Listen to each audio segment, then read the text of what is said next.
दोस्तों, central bank of India के ग्राहकों को एईपीएस के जरिए पैसे निकालने में महीनों से दिक्कत आ रही है। यानी कि सेंट्रल बैंक ऑफ इंडिया का एईपीएस काम नहीं कर रहा है, ट्रांजैक्शंस बार बार फेल हो रहे हैं और ऐसे में किसी भी फीचर का महीनों काम न करना कहीं ना कहीं उस फीचर के ख़त्म होने या फिर बंद होने की तरफ इंडिकेट करता है। तो आज की इस वीडियो में आपको डिटेल्स में बताएंगे कि आखिर सेंट्रल बैंक ऑफ इंडिया का एईपीएस क्यों काम नहीं कर रहा है और ये काम करेगा भी या फिर परमानेंटली बंद हो चुका है।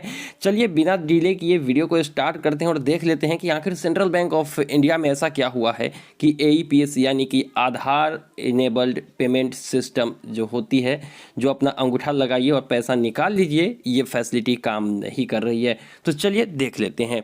तो यहाँ पर सबसे पहले बात कर लेते हैं इस फीचर की। तो आधिकारिक रूप से बैंक की तरफ से एक नोटिफिकेशन जारी किया गया है इसको लेकर।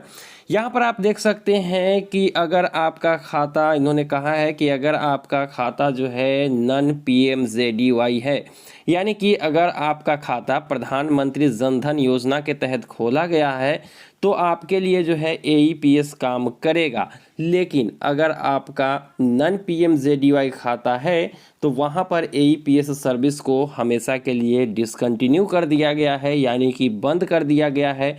और इसके जो कंडीशन है वो किस कंडीशन में ये बंद किया गया है, चलिए आपको बताते हैं।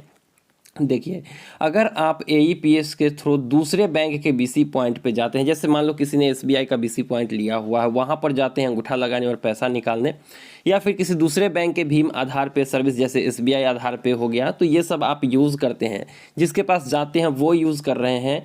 तो अगर वो दूसरे बैंक के है तो यहाँ पर जो है आपका कभी भी एईपीएस का फीचर काम नहीं करेगा, क्योंकि किसी भी तरीके की फ्रॉडुलेंट एक्टिविटी को रोकने के लिए यहाँ पर सेंट्रल बैंक ऑफ इंडिया ने ये कदम उठाया है ताकि आपके साथ धोखाधड़ी ना हो।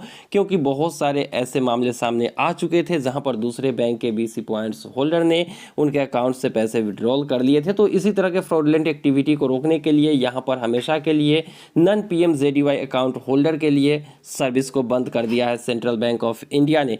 अगर कोई बीसी पॉइंट जो कि सेंट्रल बैंक का ही है तो वहाँ पर आप जाकर अपना विड्रॉल कर सकते हो, चाहे आपका खाता प्रधानमंत्री जन धन योजना के तहत खोला गया हो या फिर नन पीएमजेडीवाई हो, तो वहाँ पर ये काम करेगी। लेकिन दूसरे बैंक के बीसी पॉइंट पर ये काम नहीं करेगी। यहाँ पर आप क्लियरली देख सकते हो बैंक ने ऐसा कहा है। लेकिन अगर आपका पीएम जन धन योजना के तहत खोला गया खाता है तो आप कहीं पर भी किसी भी बैंक के बीसी पॉइंट पर जाके एईपीएस के ज़रिए पैसा निकाल सकते हैं, यानी अपना अंगूठा लगाकर पैसा विड्रॉल कर सकते हैं। तो उम्मीद है कि आपको ये जो यहाँ पर डाउट थी वो क्लियर हो चुकी होगी। और बात करते हैं कि इस फीचर को, अगर आपका नन पीएमजेडीवाई खाता है और फिर भी अगर आप इस सेवा का लाभ उठाना चाहते हैं दूसरे बीसी पॉइंट से, दूसरे बैंक के बीसी पॉइंट से, या फिर दूसरे बैंक के आधार पे एप्लीकेशन से या डिवाइस से आप जो है निकालना चाहते हैं पैसा, तो सबसे पहले आपको जाना होगा बैंक, और बैंक में आपको एक रिक्वेस्ट देनी होगी कि आपको ये वाली फीचर चाहिए। मतलब कोई भी फ्रॉड होता है तो उसके जिम्मेदार आप होंगे। तो आप बैंक में रिक्वेस्ट डालेंगे तो फिर आपका जो है एईपीएस सर्विस किसी भी बैंक के किसी भी बीसी पॉइंट पर इनेबल कर दिया जाएगा बैंक की तरफ से। तो बस अगर आपका काम नहीं कर रहा है और अगर आप चाहते हैं कि यहीं पे आपका काम करना चाहिए तो फिर बैंक में जाकर रिक्वेस्ट दीजिए, आपका सभी बैंक के आधार पे डिवाइस पर एईपीएस काम करने लगेगा। बस यही यहाँ पर क्लियरेंस दिया है बैंक ने।